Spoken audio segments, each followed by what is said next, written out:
midnight duel. Harry had never believed he would meet a boy that he hated more than Dudley. But that was before he met Draco Malfoy.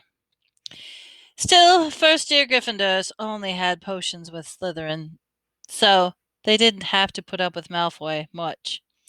Or at least they didn't until they spotted a notice pinned to the Gryffindor common room that made them all groan. Flying lessons would start on Tuesday, and Gryffindor and Slytherin would be learning together. Typical, said Harry darkly. Just what I always wanted, to make a fool of myself on a broomstick in front of Malfoy. He had been looking forward to learning how to fly more than anything else. You don't know that you'll make a fool of yourself, said Ron, reasonably. Anyway, I know Malfoy is always going to on about how good he is at Quidditch. I bet it's all talk. Malfoy certainly did talk about flying a lot. He complained loudly that first years were never getting on the house Quidditch teams, and told long, boastful stories that always seemed to end with him narrowly escaping muggles and helicopters. He wasn't the only one, though. The way Seamus Finnegan told it, he'd spent most of his childhood zooming around the countryside on his broomstick. Even Ron would tell anyone who'd listen about the time he'd almost hit a hang glider on Charlie's old broom. Everyone from wizarding families talked about Quidditch constantly. Ron already had a big argument with Dean Thomas, who shared their dormitory, about soccer. Ron couldn't see what was exciting about a game with only one ball and there's no one allowed to fly. Harry had caught Ron prodding Dean's poster of West Ham soccer team, trying to make the players move. Neville had never been on a broomstick in his life, because his grandmother had never let him near one. Privately, Harry felt she had a good reason, because Neville managed to have an extraordinary number of accidents, even when both feet are on the ground. Hermione Granger was almost as nervous about flying as Neville was. There was something you couldn't learn by heart out of a book. Not that she hadn't tried. At breakfast on Thursday, she bored not she she bleh. She bored them all with the stupid flying chips that she gotten out of the library, called Quidditch Through the Ages. Neville was hanging on every single word, desperate for anything that might help him hang on to his broomstick later. But everybody else was pleased when Hermione's lecture was interrupted by the arrival of the mail. Harry hadn't had a single letter since Hagrid. Note something that Malfoy had quick to notice, of course. Malfoy's ego owl always was bringing him packages and sweets from home, which he opened gloatingly at the Slytherin table. A barn owl brought Neville a small package from his grandmother. He opened it excitedly and showed him a glass ball the size of a large marble, which seemed to be full of white smoke. It's a remember-all, he explained. Gran knows I forget things. This tells you if there's something you've forgotten to do. Look, look, you hold it tight like this, and if it turns red, oh, his face fell because the remember-all had suddenly glowed scarlet. You've forgotten something. Neville was trying to remember what he'd forgotten when Draco Malfoy, who was passing the Gryffindor table, snatched the remember-all out of his hands. Harry and Ron jumped up to their feet. They were half hoping for a reason to fight Malfoy, but Professor McGonagall, who could spot trouble quicker than any teacher in the whole school, was there in a flash. What's going on? Malfoy's got my remember-all, Professor. Scowling, Malfoy quickly dropped the remember-all back on the table. Just looking, he said, and slipped away with Crabbe and Goyle behind him.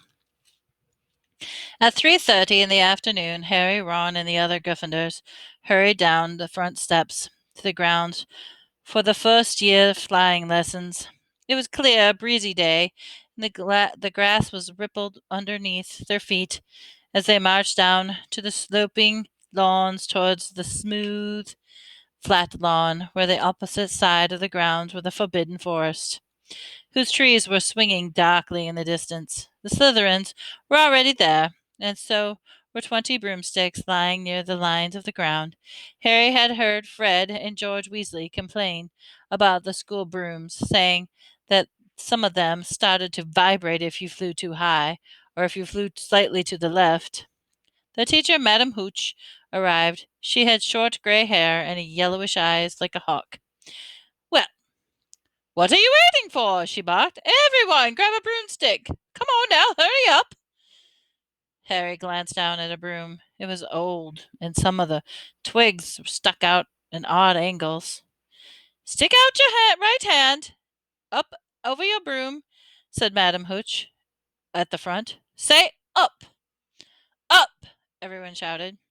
Harry's broom jumped to his hand at once, but it was one of the few who did.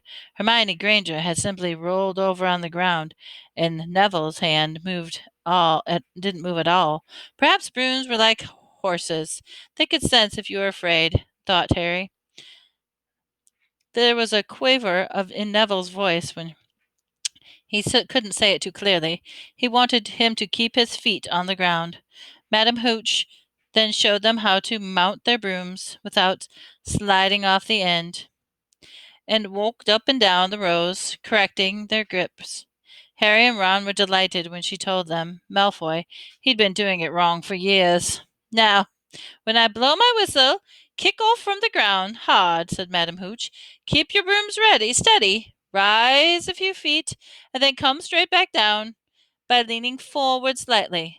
On my whistle, 3, 2. But Neville, nervous, jumped and frightened. He began and left the ground and pushed so hard before the whistle had touched down Madam Hooch's lips.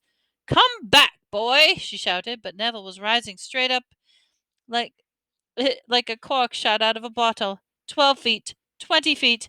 Harry saw the scared white look on his face, the ground falling away from him. He gasped and slid sideways on the broom, and wham! A thud, a nasty crack, and Neville's face lay face down higher and started to drift slowly to the forbidden forest and out of sight. Madam Hooch was bending over Neville, her face as white as his was. Broken wrist, Harry heard her mutter. Come on, boy. It's all right. Get up. She turned to the rest of the class. No, none of you is to move while I take this boy to the hospital wing. You leave the brooms where they are, or you'll be out of Hogwarts before you can say Quidditch. Come on, dear. Neville, in his face tear-streaked, clutching his wrist, hobbled off with Madam Hooch, who had her arm around him. No sooner had she been out of earshot than Malfoy burst into laughter. Did you see his face? The great lump! Huh! The other Slytherins joined in. Shut up, Malfoy! Snapped Parvati Patel. Ooh, sticking up for Longbottom, said Pansy Pankinson, a hard-faced Slytherin girl. Never thought you'd like fat little crybabies, Parvati. Look, said Malfoy, darting forward and snatching something out of the grass. It's that stupid thing Longbottom's Gran sent him. The Remember-All glittered in the sun as he held it up. Give that here, Malfoy, said Harry quietly. Everybody stopped talking to watch. Malfoy smiled nastily. I think I'll leave somewhere for Longbottom to find. How about up in a tree? Give it here, Harry yelled, but Malfoy had leapt onto his broomstick and taken off. He hadn't been lying. He could fly well. However, hovering level with the topmost branches of an oak tree, he called, Come and get it, Potter! Harry grabbed his broom. No, shouted Hermione Granger. Madam Hooch told us not to move, and you'll get us all in trouble. Harry ignored her. Blood was pounding in his ear. He mounted the broom and kicked as hard against the ground. Up, up, up he went into the air and rushed through his hair. His robes whipped behind him, and in a rush of fierce joy he realized he found something he could do without being taught. This was easy. This was wonderful. He pulled the broomstick a little to take it even higher, and then he heard screams and gasps from the girls back on the ground, as the admiring whoop from Ron. He turned his broomstick sharply to face Malfoy in midair. Malfoy looked stunned. Give it here, Harry Potter said, or I'll knock you off that broom. Oh, yeah? Said Malfoy, trying to sneer, but looking worried. Harry knew somehow what to do. He leaned forward and grabbed the broom slightly with both hands, and not a shot towards Malfoy, like a javelin. Malfoy only just got out of the way in time. Harry made a sharp round turn and held the broom ease steady. A few people below were clapping. No Crab and Goyle up here to save your neck, Malfoy, Harry called. The same thought seemed to have struck Malfoy. Catch it if you can, then, he shouted, and he threw the glass ball high up into the air, and it streaked back down to the ground. Harry saw as he, in slow motion, the ball rise up in the air and then start to fall. He leaned forward and pointed his broom handle down. The next second, he was gathering speed. Steep screams of people watching. He stretched out his hand a foot from the ground and caught it, just in time to pull his broom straight. As he stopped gently on the grass with the Remember-All clutched in his hand. Harry Potter! His heart sank faster than he just did. Professor McGonagall was running towards them. He got to his feet, trembling. Never in all my time at Hogwarts! Professor McGonagall was almost speechless. In shock, her glass flashed furiously. How dare you! You might have broken your neck. It wasn't his fault, Professor. Be quiet, Miss Petal. But Malfoy, that's enough, Mr. Weasley. Potter, follow me now. Harry caught sight of Malfoy, Crabbe, and Goyle's triumphant faces as he left, walking numbly with Professor McGonagall's wake as she strode towards the castle. He was going to be expelled. He just knew it. He wanted to say something to defend himself, but there would seem to be something wrong with his voice. Professor McGonagall was sweeping along without even looking at them. He had to jog to keep up. Now he'd done it. He hadn't even lasted 2 weeks. He'd be packing his bags in 10 minutes. What would the Dursleys say? Ugh, when he returned to the doorstep. Up the front of the steps and the marble staircase inside, and still Professor McGonagall didn't say a word to him. She wrenched open the doors and marching along the corridors with Harry, trotting miserably behind her. Maybe she was taking him to Dumbledore, she thought, of Hagrid, expelled, but allowed to stay on the gamekeeper. Perhaps he could be Hagrid's assistant. His stomach twisted and imagined it watching Ron and the others becoming wizards while he stumped around on the grounds carrying Hagrid's bag. Professor McGonagall stopped outside a classroom. She opened the door and poked her head inside. Excuse me, Professor Flitwick. Could I borrow wood for a moment, please? Wood? Thought Harry, bewildered. Was Wood a cane she used on him? But Wood turned out to be a person, a burly fifth-year boy who came out of Flitwick class looking confused. Follow me, you two, said Professor McGonagall, and they marched to the corridor, Wood looking curiously at Harry. In here! Professor McGonagall pointed them to the classroom that was empty except for Peeves, who was busy writing rude words on the blackboard. Out, Peeves! She barked. Peeves, who threw a chalk into the bin, which clanged loudly, and then swooped out cursing. Professor McGonagall slammed the door behind him and turned to face two boys. Potter, this is Oliver Wood. Wood, I have found your seeker. Wood's expression changed from puzzlement to delight. Are you serious, Professor? Absolutely, said Professor McGonagall crisply. This boy's a natural. I've never seen anything like it. Was that your first time on a broom, Potter? Harry nodded silently. He didn't have a clue what was going on, but he didn't seem to be being expelled, and some of the feeling started to come back into his legs. He caught that thing in his hand after a 50-foot dive, Professor McGonagall told Wood. Didn't even scratch himself, Charlie Weasley. Couldn't have done it. Wood was now looking through all of his dreams had come true. Ever seen a game of Quidditch, Potter? He asked excitedly. Wood's captain of the Gryffindor's team, Professor McGonagall explained. He's just the build for a seeker, too, Wood said, now walking around Harry and staring at him. Light, speedy. We'll have to get him a decent broom, Professor. A Nimbus 2000 or a Clean Sweep 7, I'd say. I shall speak to Professor Dumbledore to see if we can't bend the first-year rule. Heaven knows we need a better team than last year. flattened in last year's match by Slytherin. I couldn't look at Service Snape for weeks. Professor McGonagall peered sternly over her glasses at Harry. I want you to hear your training. I want to hear that you're training hard, Potter, or I may change my mind about punishing you. Then she suddenly smiled. Your father would have been proud, she said. He was on the excellent Quidditch player himself. You're joking. At dinner time, Harry just finished telling Ron what had happened. As he left the grounds with Professor McGonagall, Ron had a piece of steak and kidney pie halfway in his mouth, but he'd forgotten all about it. Seeker? He said. But first years never. You must be the youngest house player in about a century, said Harry, shoveling pie into his mouth. He felt particularly hungry after the excitement of the afternoon. Wood told me. Ron was so amazed and so impressed, he just sat on and gaped at Harry. I start training next week, said Harry. Only don't tell anyone. Wood wants me to keep it a secret. Fred and George Weasley now came into the hall and spotted Harry and hurried over. Well done, said George in a low voice. Wood told us. You're on the team, too. Beat us. I tell you, we're going to win Quidditch Cup for sure this year, said Fred. We haven't won since Charlie left, but this year's team is going to be brilliant. You must be good, Harry. Wood was almost skipping when he told us. Anyway, we've got to go. Lee Jordan reckons he's found his new secret passway out of the school. But bet it's that one behind the statue of Gregory Smarry. That one we found the first weeks. See you.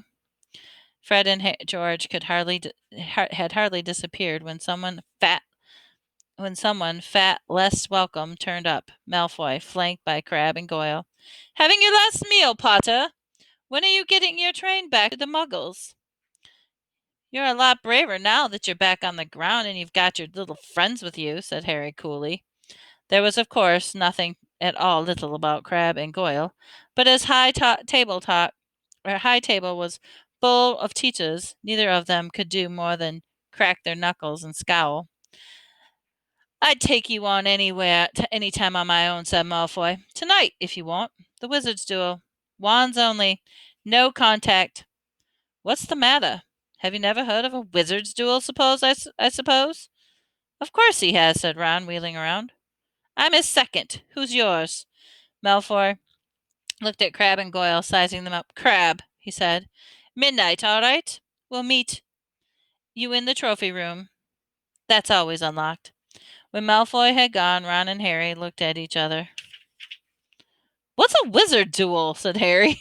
And what do you mean? You're my second.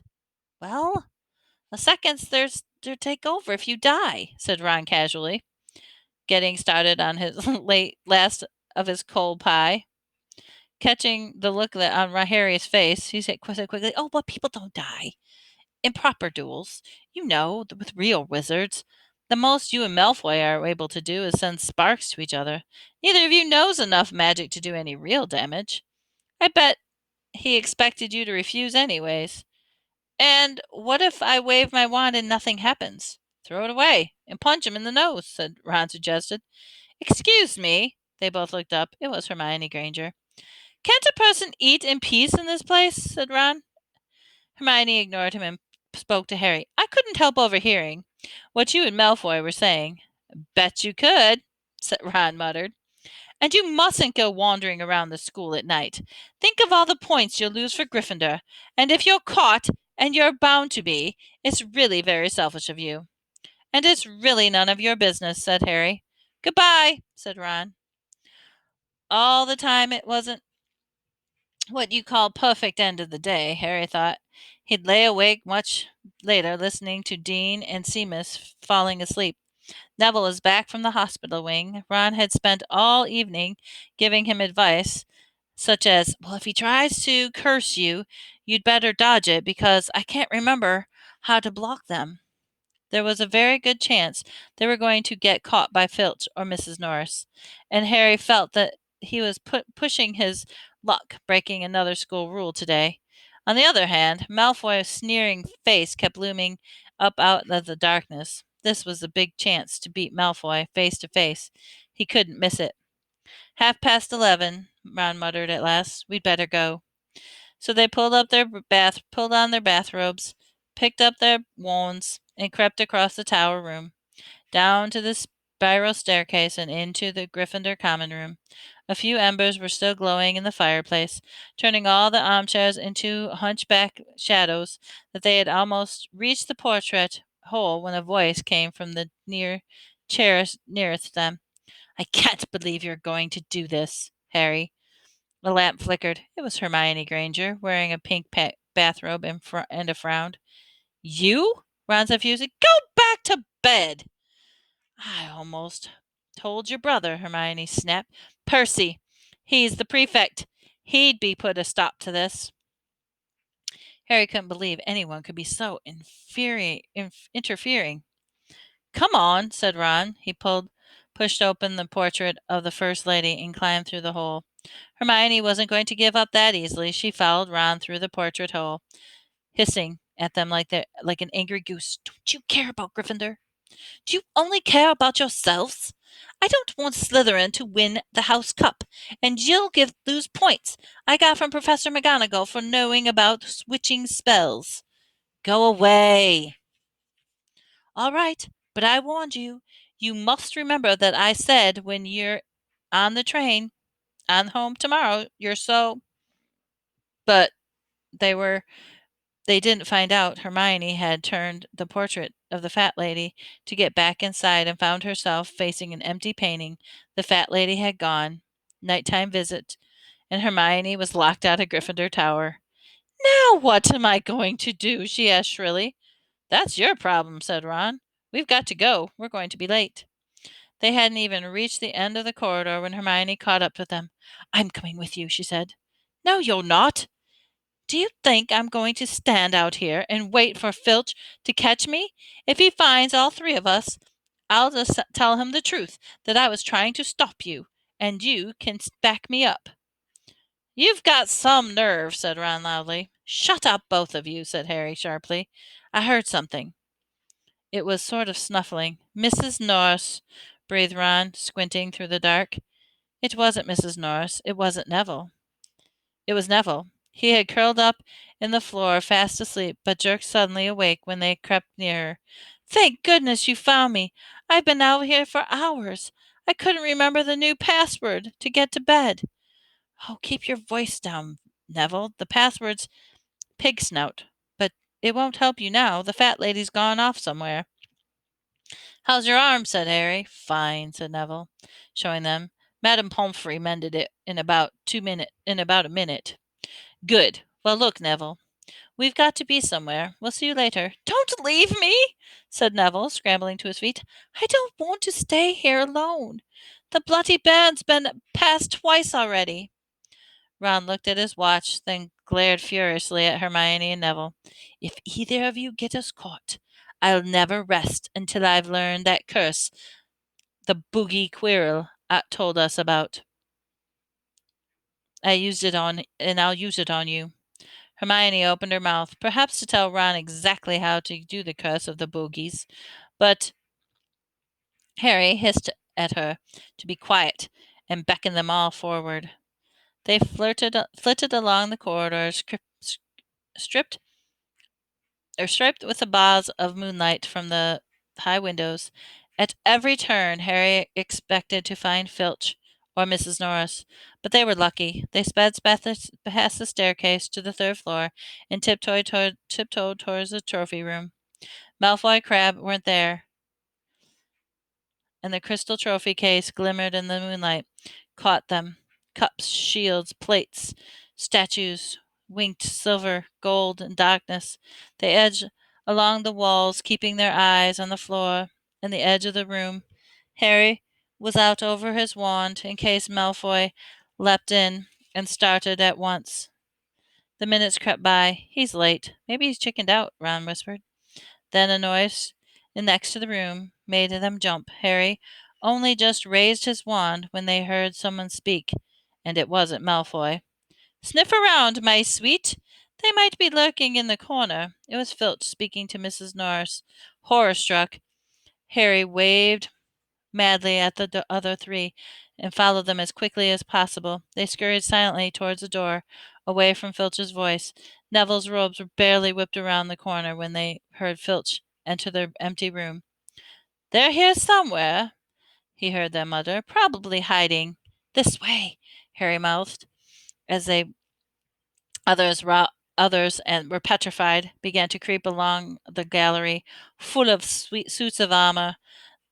Then they heard Filch getting near. Neville suddenly let out a frightened squeak and broke into a run. He tripped, grabbed Ron around the waist, and the pair of them toppled right down a suit of armor. The clanging and crashing were enough to wake the whole castle. "Run!" Harry yelled, and the four of them sprinted up and down the gallery, not looking back to see whether Filch was following. They swung around the doorstep and galloped down one corridor and the other. Harry had the lead, without any idea of where they were or where they were going. They ripped past the tapestry, found themselves in the hidden passageway, hurtled along it came out the Charms classroom. When they knew they were miles from the trophy room. "I think we lost him," Harry panted, leaning against the cold wall and wiping his forehead. Neville went bent double, wheezing and sputtering. "I told you," Hermione gasped, clutching the stitch of her chest in her chest. I told you." "We've got to get back to Gryffindor Tower," said Ron quickly as possible. "Malfoy tricked you," Hermione said to Harry. "You realize that, don't you? He was never going to meet you. Filch knew someone was going to be in the trophy room. Malfoy must have tipped him off." Harry thought that was probably right, but he wasn't going to tell her that. "Let's go." It wasn't going to be that simple. They hadn't gone more than a dozen paces and the doorknob rattled. Something came shooting out at the classrooms. It was Peeves. He caught sight of them and gave a squeal of delight. "Oh, shut up, Peeves, please. You'll get us thrown out." Peeves cackled. "Wandering around at midnight, ickle firsties. Tut, tut, tut. Naughty, naughty. You'll get caughty." "None of you don't give us away, Peeves, please." "Should I tell Filch I should?" said Peeves in a saintly voice. But his eyes glittered wickedly. It's for your own good, you know."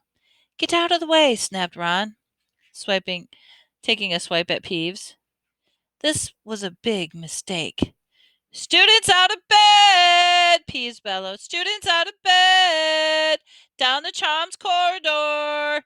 Ducking under Peeves, ran for their lives, right to the end of the corridor. They slammed into a door that was locked. "This is it," Ron moaned, and they pushed helplessly on the door.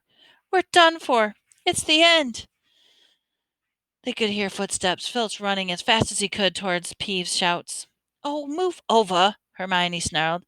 She grabbed Harry's wand, tapped the locked door, whispered, "Elamora," and the lock clicked and the door swings open. They piled through and shut it quickly and pressed their ears to it, listening. "Which way did they go, Peeves?" Filch was saying. "Quick, tell me." "Say please." "Don't mess with me, Peeves." "Now, where did they go?"